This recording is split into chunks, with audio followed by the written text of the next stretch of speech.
Hari ini saya dipercaya untuk menyampaikan tema. Tema saya adalah influencer. Influencer, orang yang membawa pengaruh. Nah, berbicara tentang influencer hari ini, saya akan bicara tentang pentingnya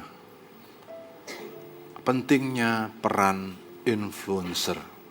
Kemudian kita akan juga bicara tentang siapa yang harus menjadi influencer, pembawa pengaruh. Bagaimana caranya dan bagaimana prakteknya. Panjang hari ini. Saya mulai. Pada tahun 1921 ada satu orang ahli bedah. Namanya Dr. Evan Kane. Dr. Evan Kane. Dia pemimpin unit bedah di rumah sakit di New York. Dan pada saat itu dia punya teori. Dia katakan dunia bedah terlalu memakai bius total secara berlebihan.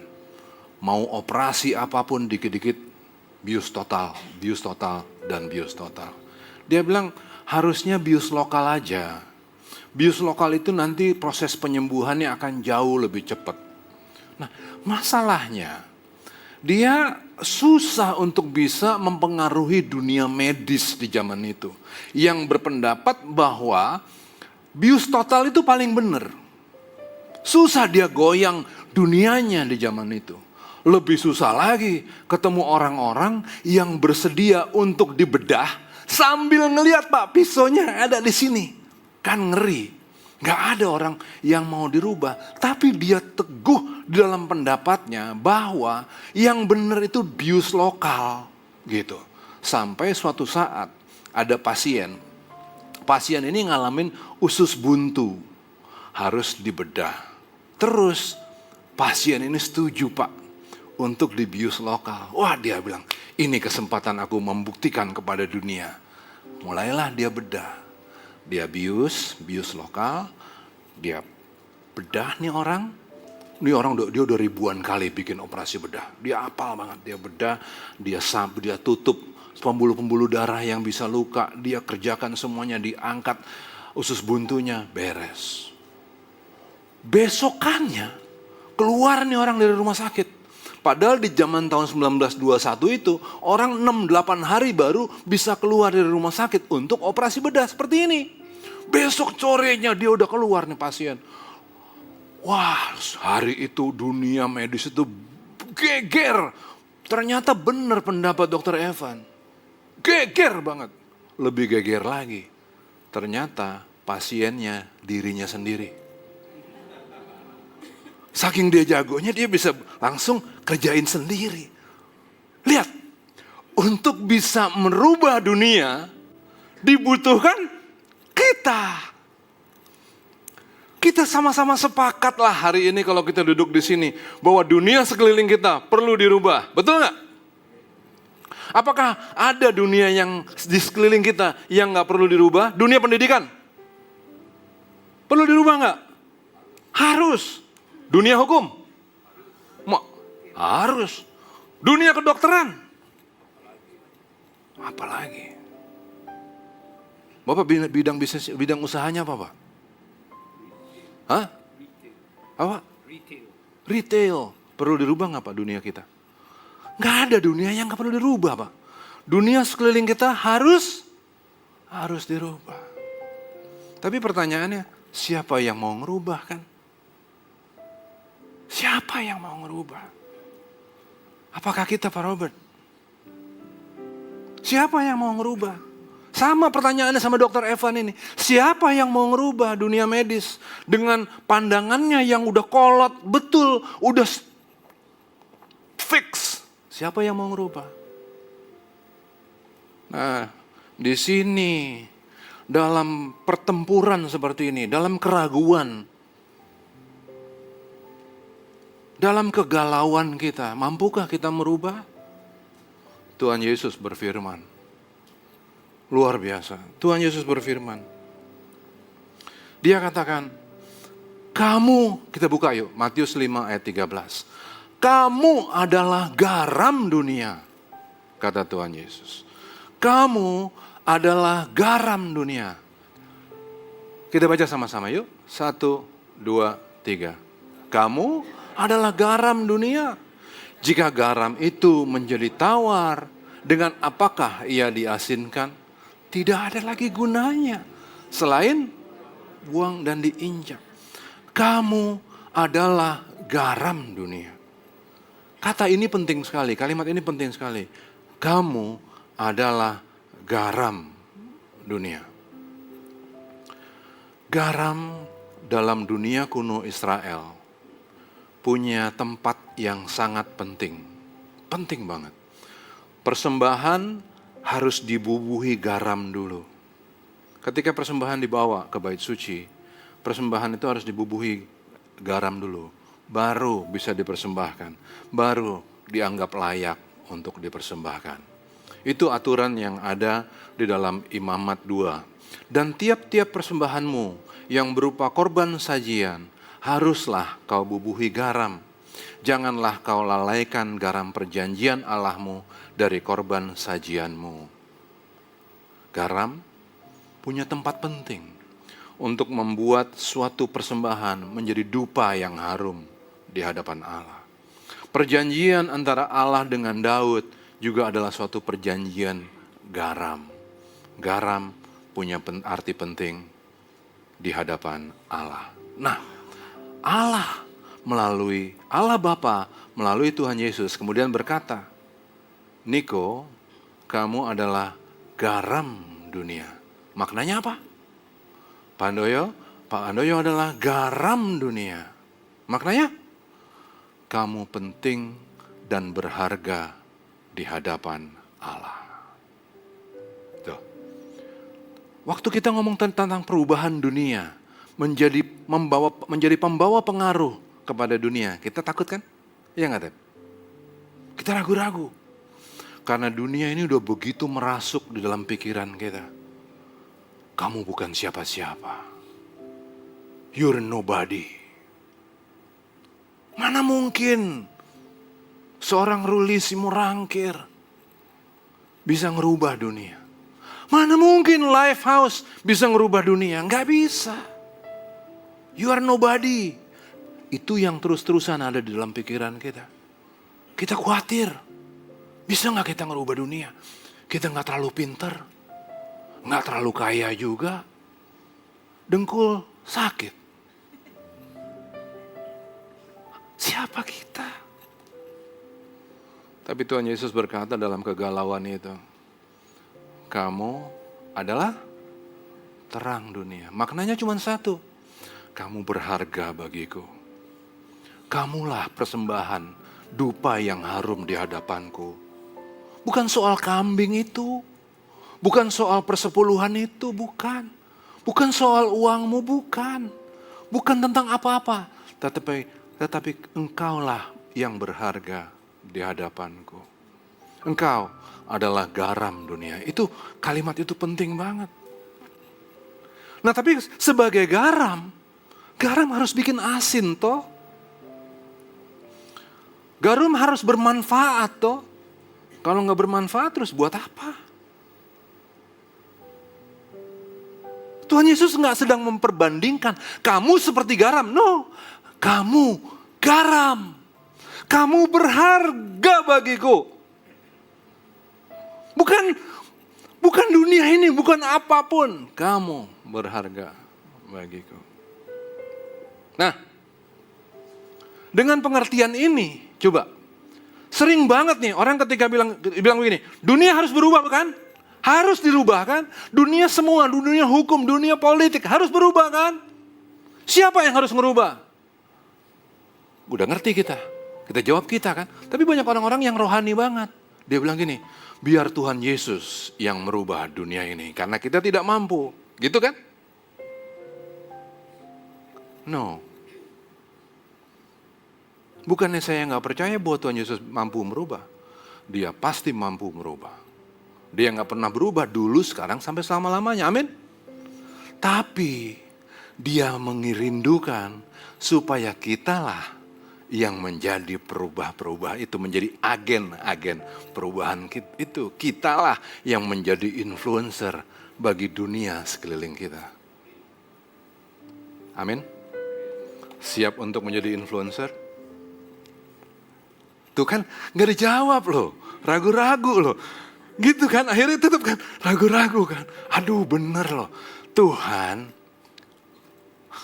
menjagaimu sempurna. Dia katakan begini, dan ketahuilah, aku menyertaimu sampai pada kesudahannya.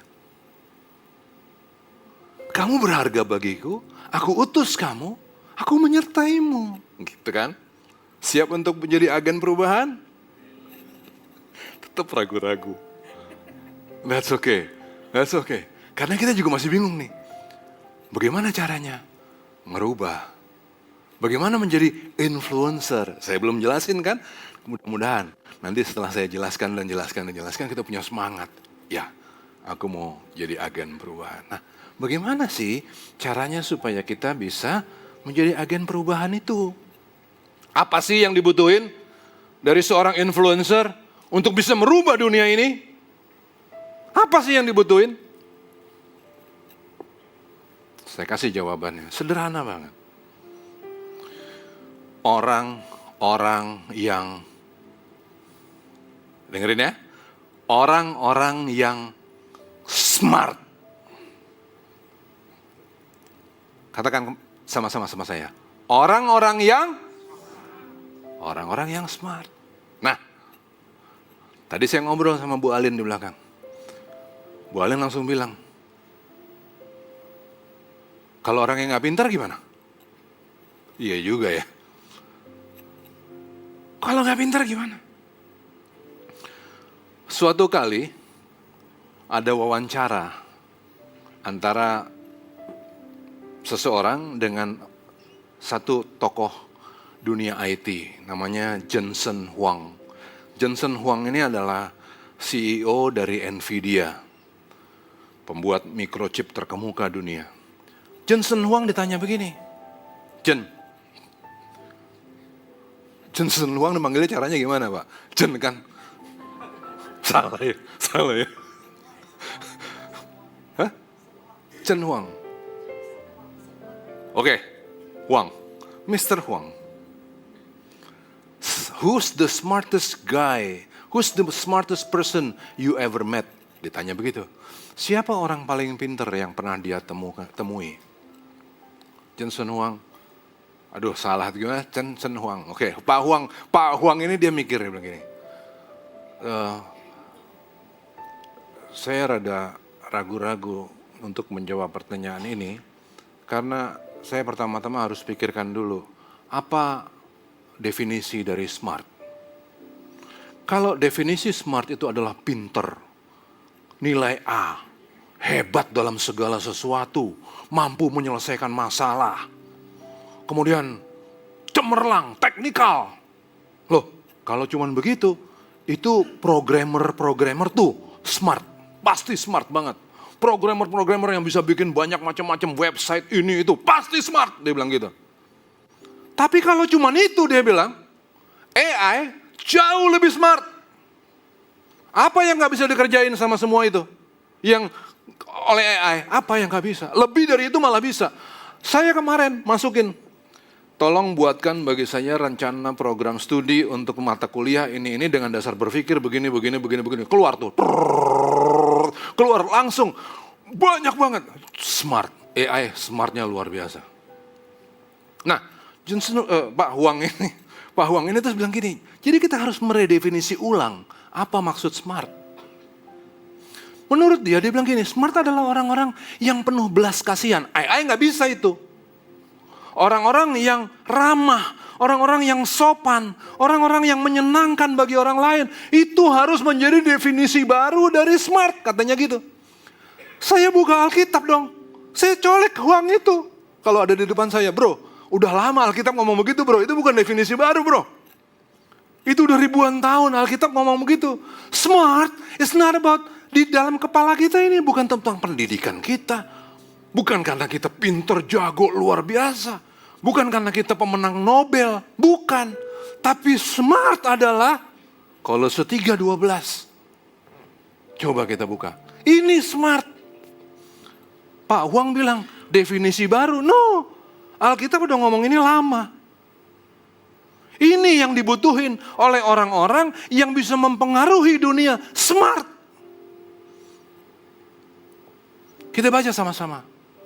1, 2, 3. Karena itu, sebagai orang-orang pilihan Allah yang dikuduskan dan dikasihinya, orang-orang yang berharga bagi Allah, kamu adalah garam dunia. Lanjutin, kenakanlah, yes, kemurahan, kerendahan hati, kelemah lembutan, dan kesabaran. AI nggak akan pernah bisa seperti ini. Hanya orang-orang benar yang bisa punya kualitas ini. Inilah smart. Ini kan kualitas yang ada di dalam diri Allah. Kita dicipta segambar serupa dengan Allah. Ini kan sederhananya nih, kalau dibikin satu kata, belas kasihan, kemurahan, kerendahan hati, kelemah lembutan, kesabaran. Kalau dibikin satu kata, itu kata yang bisa dipakai adalah compassion. Ulangin sama-sama saya. Compassion. Orang-orang yang compassion adalah orang-orang yang menyerupai Allah. Karena Allah adalah Allah yang penuh dengan compassion. Udah, itu smart. Oke, jadi udah mulai ngerti bagaimana menjadi influencer?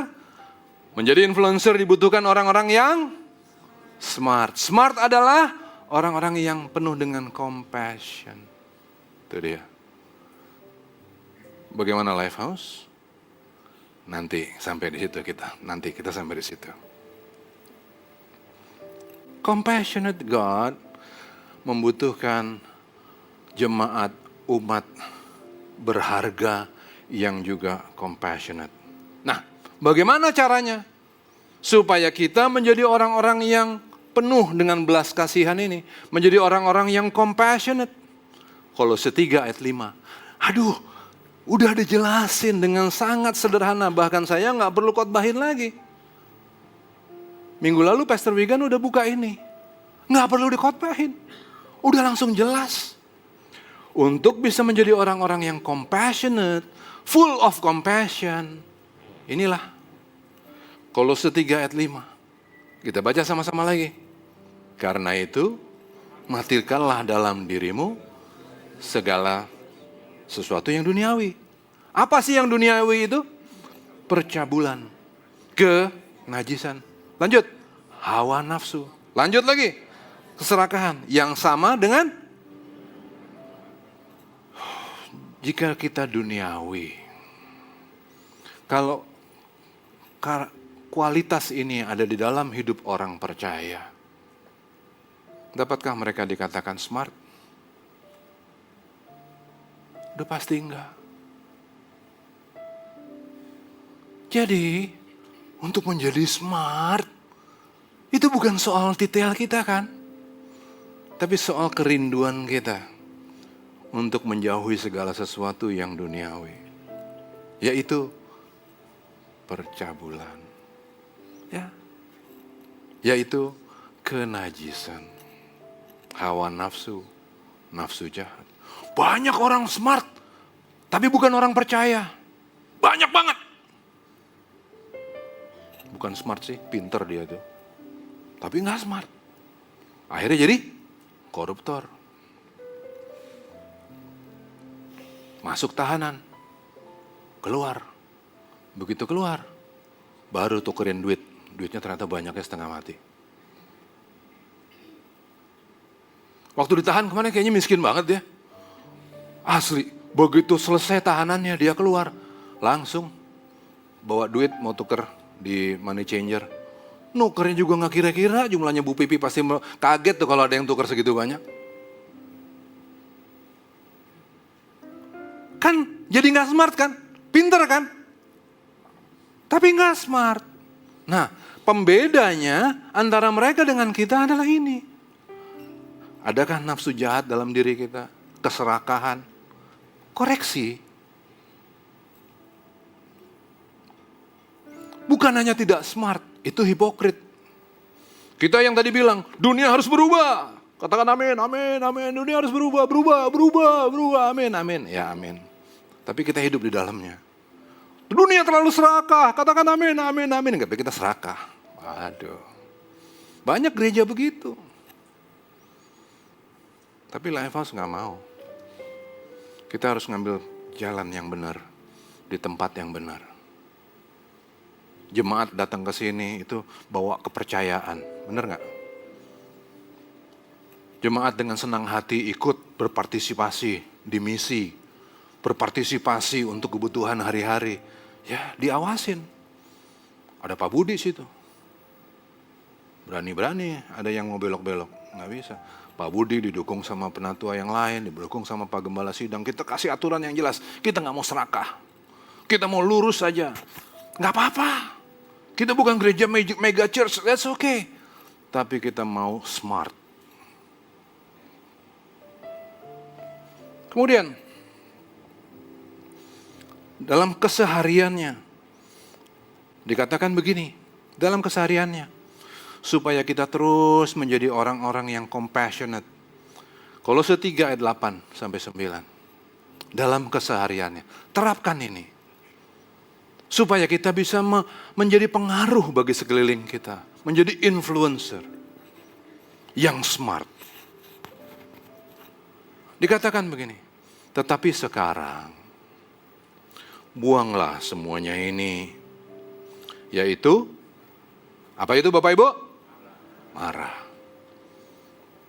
Masih ada di antara kita yang gak bisa kontrol temperamen? Saya salah satunya. Ya sayang. Siapa lagi yang mau ngaku? It's okay. Kita masih terus harus berubah. Kita masih terus harus berubah. Tapi kontrol. Kontrol. Marah. Geram. Kejahatan. Fitnah. Aduh. Bahkan dalam dunia pelayanan saya masih ngelihat ini. Seneng banget fitnah-fitnah. Tapi yuk, kita orang-orang berharga di mata Tuhan, yang kepingin menjadi influencer yang cerdas, yang smart. Jangan ada lagi yang begini-gini. Jangan ada kata-kata kotor yang keluar dari mulutmu. Jangan lagi saling mendustai, karena kamu telah menanggalkan manusia lama, serta kelakuannya. Jadi, smart itu adalah orang-orang yang bisa kontrol emosi kan? Itu smart. Orang-orang yang kontrol emosinya. Kemudian karena dia mampu mengontrol emosinya, kata-kata yang keluar dari mulutnya, kata-kata yang dengan usaha sungguh-sungguh, dia berusaha, bukan dia nggak usaha, dia usaha sungguh-sungguh untuk menjadi kalimat-kalimat yang memberkati. Bukan kalimat-kalimat yang mematikan. Tuhan Yesus bilang kan, bukan yang najis itu bukan yang masuk ke dalam mulutmu, tetapi yang keluar dari mulutmu. Karena perkataan-perkataan yang jahat itu, yang keras itu meremukkan tulang. Kan begitu. Jadi orang-orang yang smart adalah orang-orang yang bisa ngatur emosinya. Yang tadinya udah mau marah tapi, kenapa sayang?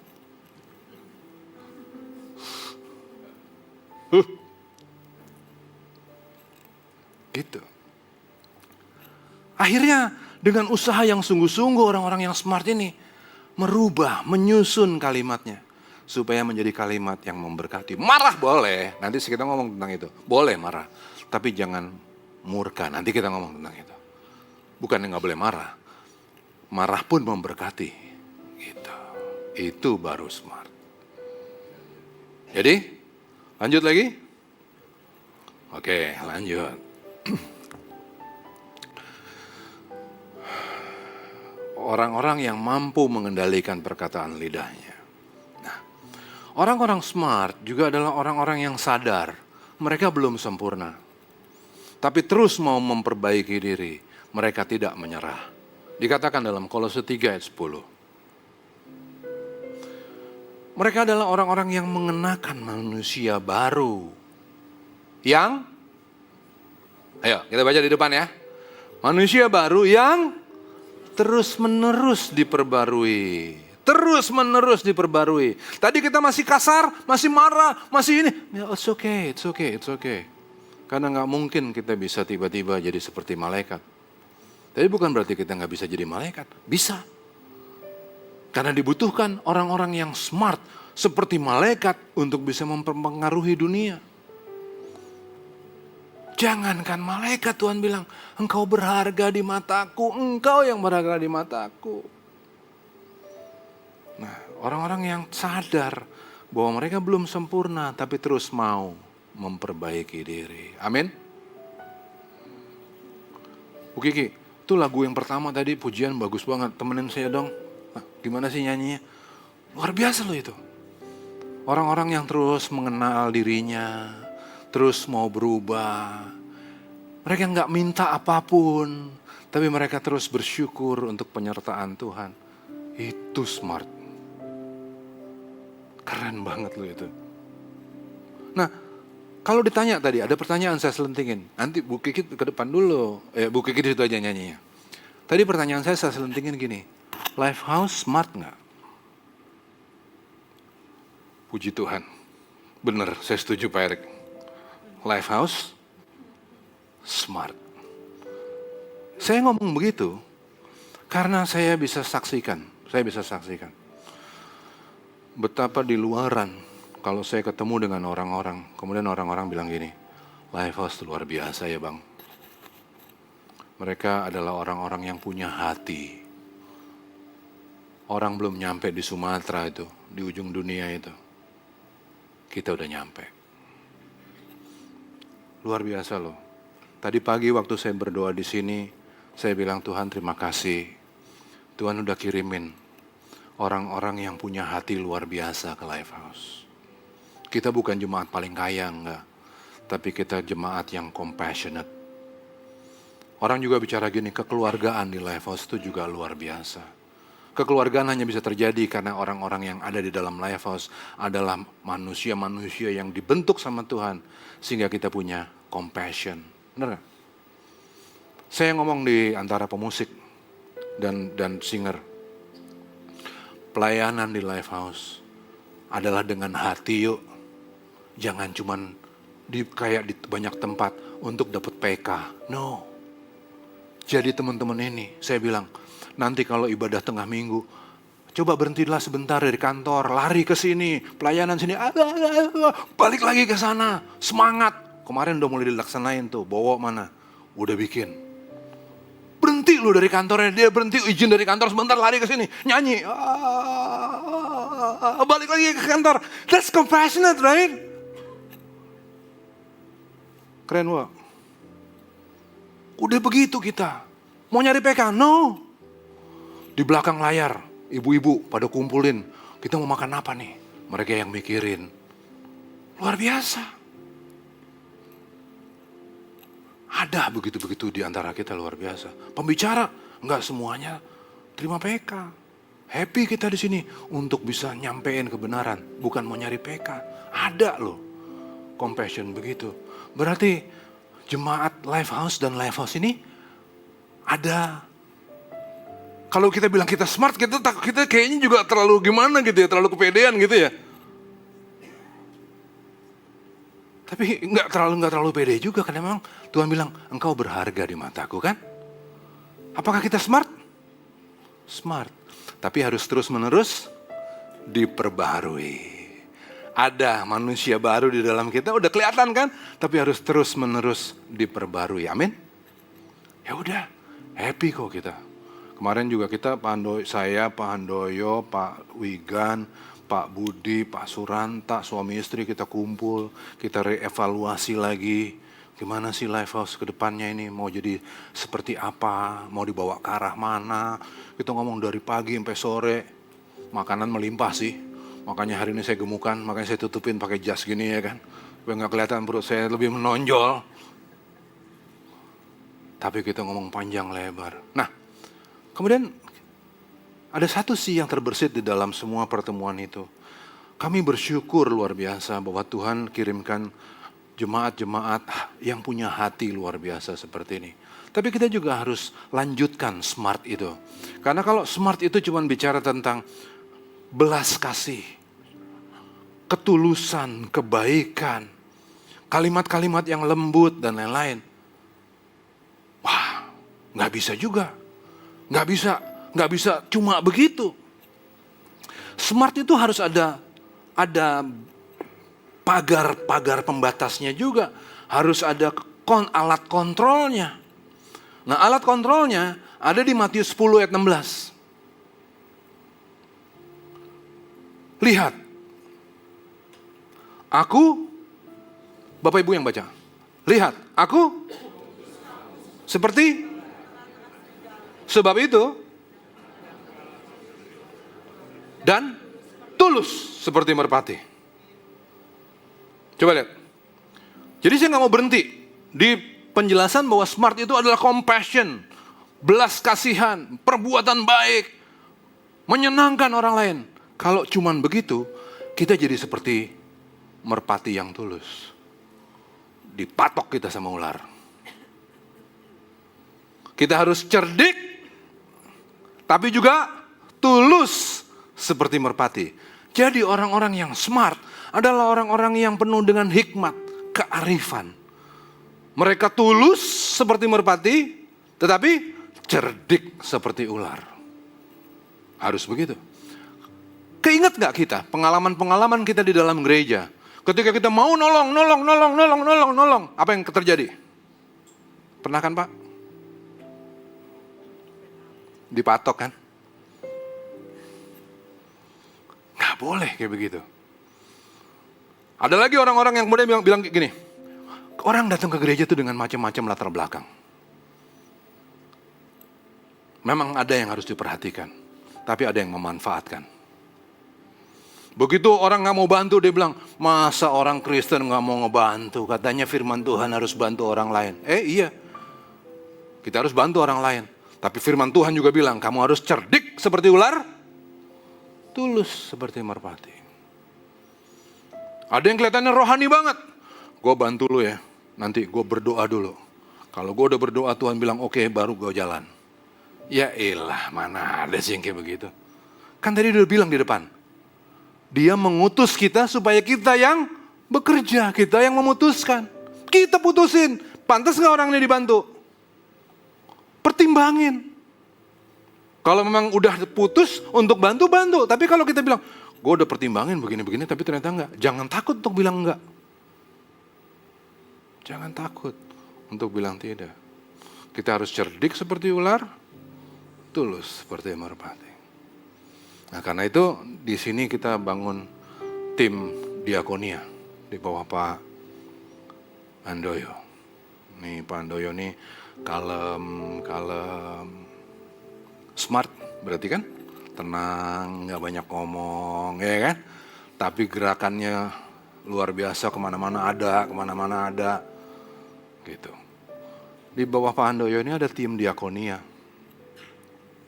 Kalau kita di antara kita perlu bantuan, kemarin kita bilang, kita tuh bantu orang sampai ke Sumatera loh. Ya masa di dalam negeri kita nggak bantu? Kita mau. Kita punya, kita mau, kita mampu. Tapi harus melalui mekanisme dong, ya nggak? Kalau nggak nanti dimanfaatin dong kebaikan itu, betul nggak? Hubungin Pak Handoyo. Waktu itu ada orang minta bantuan ke saya, bang tolong bang begini, cerita sedih lah ya kan, kalau minta bantuan cerita sedih dong. Cerita sedih banget, ansra. Tolong hubungi Pak Handoyo. Berhenti itu, nggak jadi minta tolong. Tapi itu kan jadi mekanisme. Gitu. Komsel. Dengan pimpinan-pimpinan komselnya. Itu juga harus jadi diakonia. Perhatiin di tengah-tengah kita itu. Siapa yang perlu dibantu. Kemudian bantulah. Kalau memang pantas untuk dibantu. Kalau nggak pantas dibantu ya udah bilang nggak. Gitu. Sebagai gereja yang smart, kita juga ngeri-ngeri sedap. Karena teman-teman ini pada semangat kan? Wah, hubungan baik sehari-hari, puji Tuhan, nyembah Tuhan sama-sama ya kan? Bikin bisnis bareng nih pada. Hati-hati. Cerdik seperti? Tulus seperti? Due diligence-nya jalan nggak? Due diligence, transparansi, tetap harus berjalan. That's smart.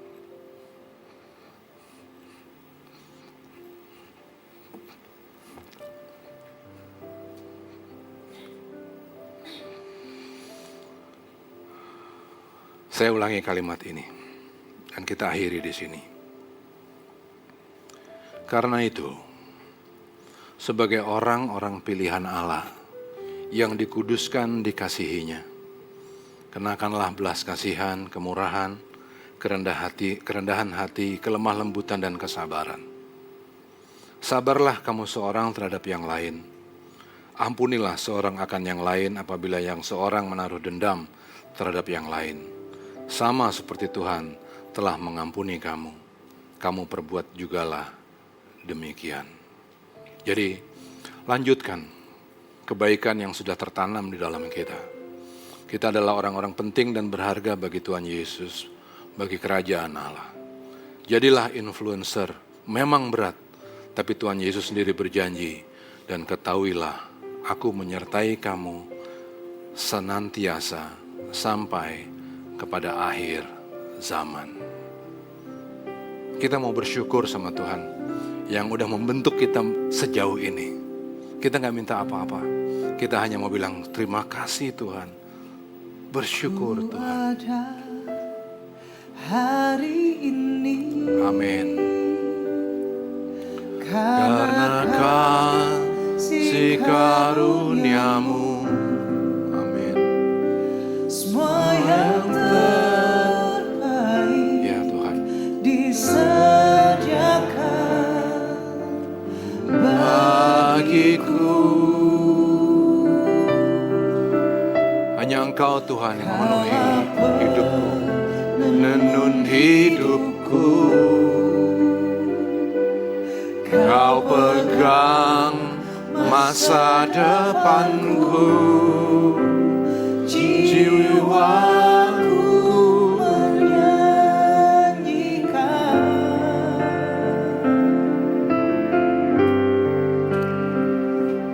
Ku ada karena ini, karena kasih karuniamu. Semua yang terbaik disediakan bagiku. Terpujilah Kau Tuhan, menenun hidupku.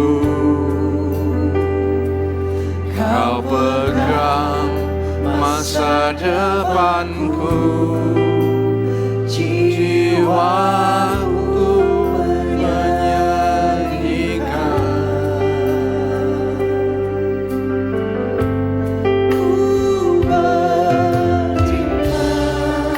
Terima kasih Tuhan, buat kasih Kau Allah yang mulia.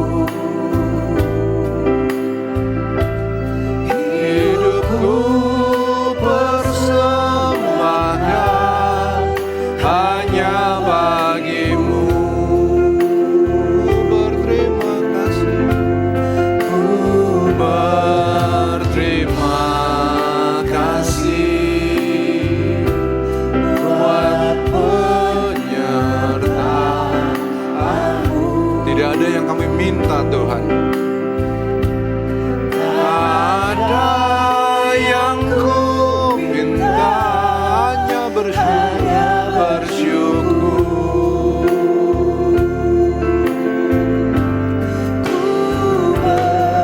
Kita berdiri, kita nyanyikan terus lagu pujian ini. Buat kasih setiamu,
pujian yang luar biasa indah yang kita mau nyanyikan kepada Tuhan, bukan cuma sekedar di mulut, tapi dari hati kita. Saya undang kita semua, kita tutup mata, kita nikmati kalimat demi kalimatnya. Kita nggak minta apa-apa sama Tuhan, kita hanya mau datang kepada Tuhan, kasih hidup kita. Kita tutup mata kita taruh tangan kanan kita di dada. Kita menikmati kalimat ini. Suami istri boleh pegang, suaminya, istrinya, pasangannya, anak. Yuk, kita nyanyikan refren lagi. Ku berterima Terima kasih ya Tuhan, buat kasih setiamu. Terima kasih untuk jemaat yang luar biasa Tuhan. Hidupku persembahkan hanya bagimu. Biarlah karyamu ada di tengah-tengah kami Bapa. Terima kasih buat penyertaan-Mu, supaya kami menjadi influencer di dunia kami masing-masing. Yang ku pinta hanya bersyukur, menyembah-Mu. Kami datang tidak dengan permintaan, karena kami begitu berharga di hadapan-Mu. Engkau sudah memberikan terlalu banyak bagi kami. Pagi ini kami datang Tuhan, hanya dengan ucapan syukur. Kami datang dengan kekaguman akan Engkau. Kami tidak datang, kami bukan orang-orang yang datang tanpa masalah Tuhan. Kami datang dengan masalah kami masing-masing. Kami datang dengan beban, dengan kekhawatiran kami semua masing-masing. Tapi kami mau belajar untuk tunduk di hadapan Tuhan. Kami mau belajar untuk bisa mengatur emosi kami. Kami mau belajar untuk bisa mengatasi rasa takut kami. Kami belajar untuk menjadi orang-orang yang smart di hadapan Tuhan. Ini kami Tuhan, dengan rasa syukur kami, dengan rasa terima kasih kami, karena kami menjadi milik Tuhan. Izinkan kami terus untuk menjadi influencer di dalam kehidupan kami masing-masing. Di dalam nama anak-Mu Tuhan Yesus Kristus, Tuhan dan Juru Selamat kami yang hidup, kami berdoa, kami bersyukur kepadamu. Haleluya. Amin. Terpujilah nama Tuhan.